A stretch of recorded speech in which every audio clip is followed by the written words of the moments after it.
Hey, so I'm up. It's like 3:20 in the morning. Um, I'm parking lot of a gas station because that's where you have to go when you have to go. You live in your car, you have to find one that's open.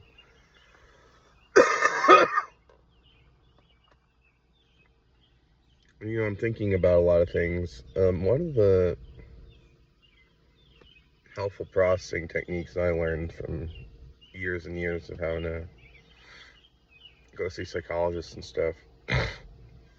My go-to really is CRBT, which is like it's cognitive redirective behavioral therapy. And basically, when you're feeling like an emotion that's like difficult, sometimes you can go back in your thought process and find an error that led to like a difficult or exaggerated feeling that maybe doesn't match. And I wanted to see if maybe that was going on. I have this, so you sort of like distill the issue in like a sentence.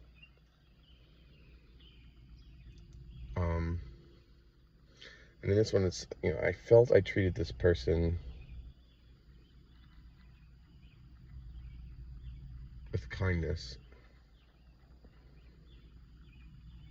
Why did they do this to me? Why did they leave me for dead? And in this process, I get to the point like, clearly there's an asymmetry into how she and I viewed things.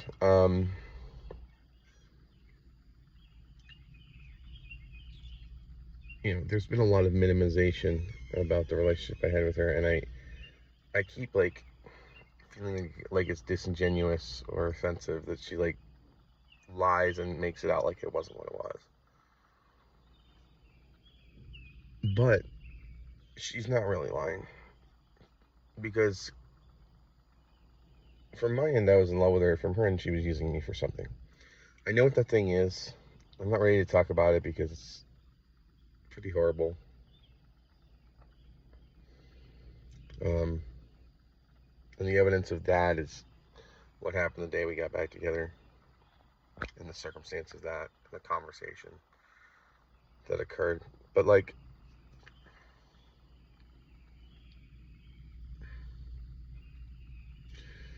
what's troubling is that, like, I think for someone who is like neurotypical,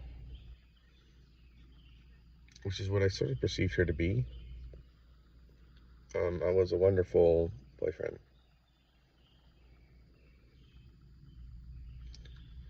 But when I understand her pathology, I think it might have been pretty horrible to be with me.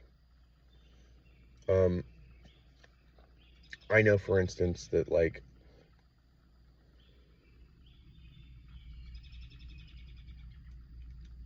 Robert and Silent were very much in it for the physical aspect and really didn't care a whole lot about anything else. And so when she would tell these fantastical stories, this sort of would go in one ear and out the other, and they'd be like, "Yeah, when are we gonna bang?" And I'm thinking about when I was in New Mexico. I asked her if she could send me a photo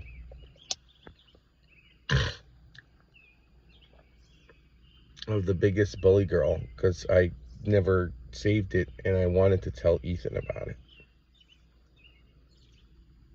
And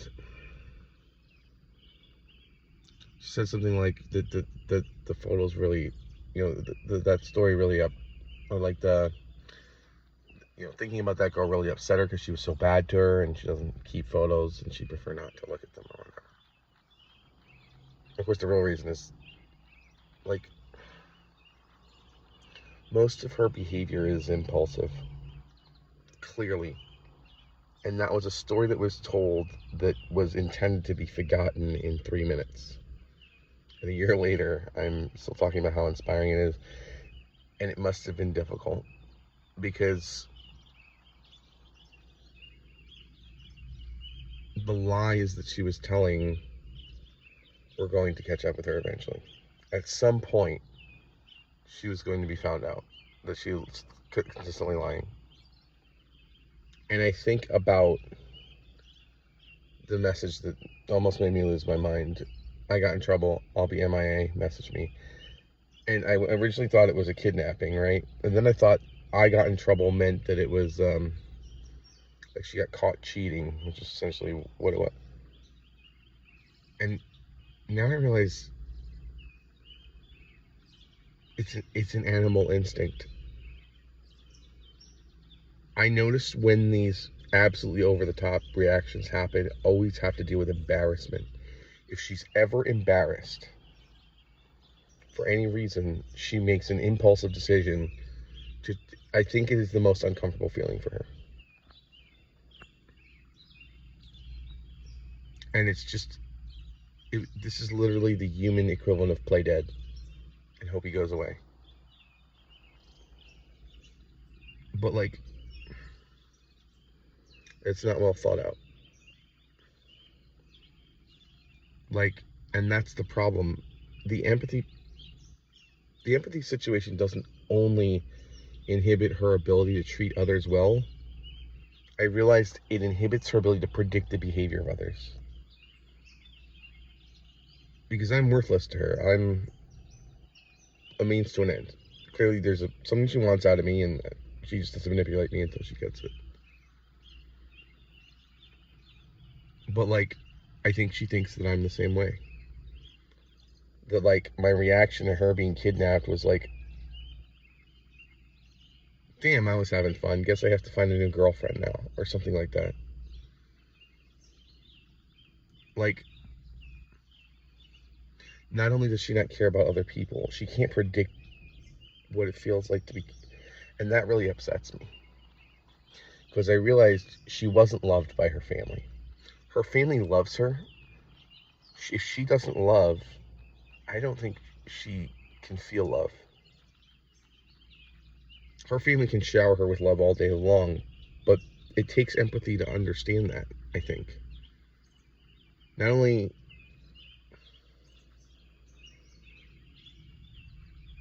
I don't know, I realize that she is in a type of isolation emotionally that she can never break out of.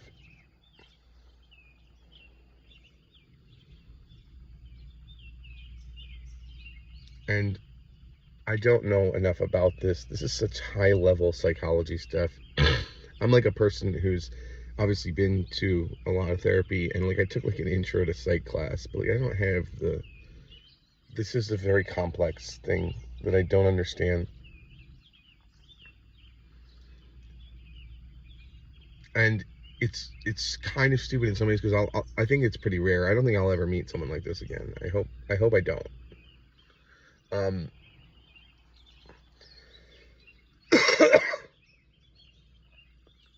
But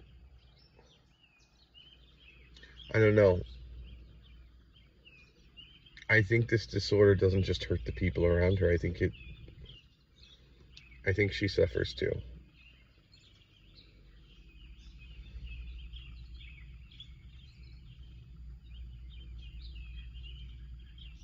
And that's always what it is. Anytime she becomes slightly even embarrassed, it is the most uncomfortable feel. She has to do anything to stop it, and she doesn't even think about the action she's taking. It's like a knee-jerk flailing around.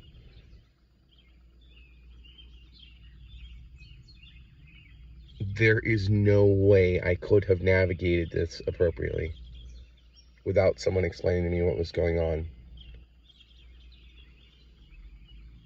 There's just no fucking way I could have known. It's not like when you talk about Occam's razor, like the most likely thing that's going on, this doesn't even come close. I had a girlfriend one time who called me during a suicide attempt. An ex-girlfriend. And I talked her down from it. And she was going through some real rough stuff in college. And I said, look, there's no time limit on this. Go home to your parents and take it easy for a semester and come back. You don't have to, work yourself to death. And this person had some psychological issues too, I think. I don't know what they were, but she called me the next day and berated me for always telling her to take the easy way out.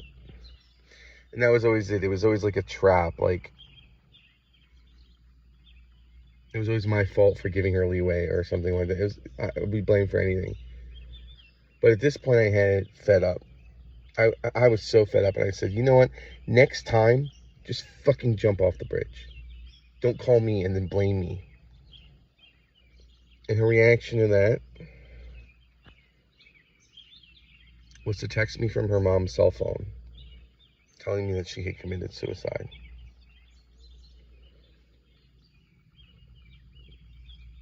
Well, anyway, I let someone know, actually my friend, the one who is still, the one that Jeremy was trying to manipulate. I said, you're never going to believe this so-and-so died. And this friend held a candlelight vigil in her college, and people attended. Well, anyway, somebody got word that she was still alive, I guess, because a month later, she texted me, forgot that she did it, and asked how I was doing.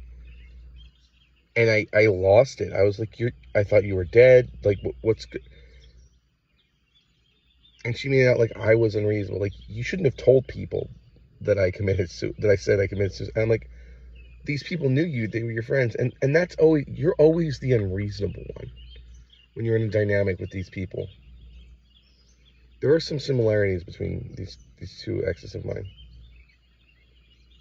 It's always your fault. Like, you shouldn't have reacted to the thing I did. You shouldn't have taken me seriously. And that's the same thing.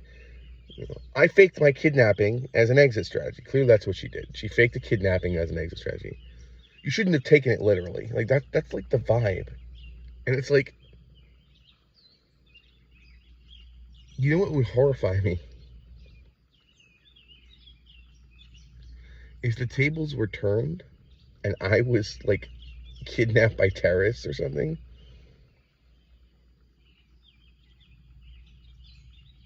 she'd just go find someone else. Probably wouldn't put forth the effort to report it to the authorities. Because whatever she's expecting me to do is what she would do. And whatever that is not normal. But it must be very difficult to be her. Is there value in having empathy and trying to understand a person who is incapable of understanding or empathy? I don't know. But I try to understand the world around me and other people so that I can treat them fairly and kindly, but it's a separate rule set. I don't understand this. I think this is someone who it takes a psychology degree to safely interact with. And I wonder if there are degrees of it. I think it's psychopathy. Can some of them have friends but not relationships? Like what level of interaction is healthy with a person like this? How close can you get to them without being destroyed? My sociologist friend said, like, generally it's common interests. Like, they can, like, if they like video games, you can play a video game with them. But like anything having to do with emotion or like feelings, you cannot engage with a person like this, because the minute they detect it, it's like you're in a spider web. Like they were like, they feel something, let me manipulate it. And the truth is, as much as I really enjoy playing video games with Gabby, I don't want someone like that in my life. I get no value out of that. Like, someone who, why take the risk? why take the risk of interaction at all? Not only would I not interact with someone like that, considering what has happened, I would not want them to be aware that I exist. Like, I need to avoid someone like that like the plague, and I don't know how to detect them. I think maybe they're easier to detect than narcissists, but like,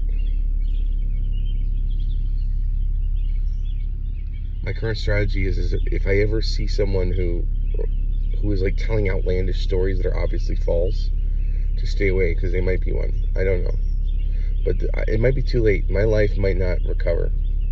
I'm going to try to file this lawsuit.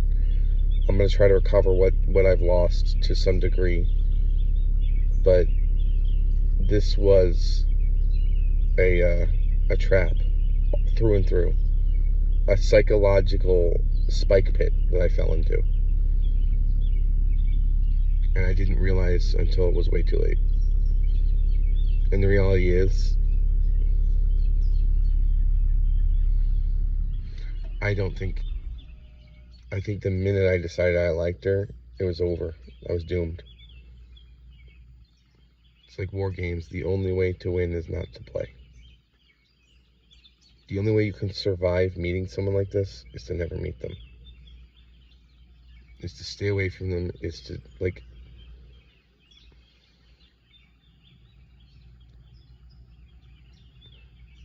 I felt so much for this person.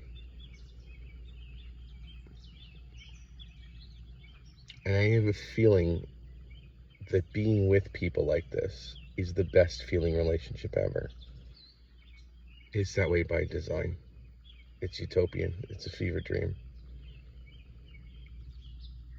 Because it's designed to keep you in it until they get what they want, and then they disappear. Gabby never got what she wanted, but she got too embarrassed to continue. She got caught in something that embarrassed her and decided, Aaron is too complicated for me to get what he wants. Like, he takes what I say seriously. He remembers lies that I tell. This is impossible. It must have been stressful for her to navigate too. And so she cut her losses. But all of this information would have been useful in October, and no one gave it to me.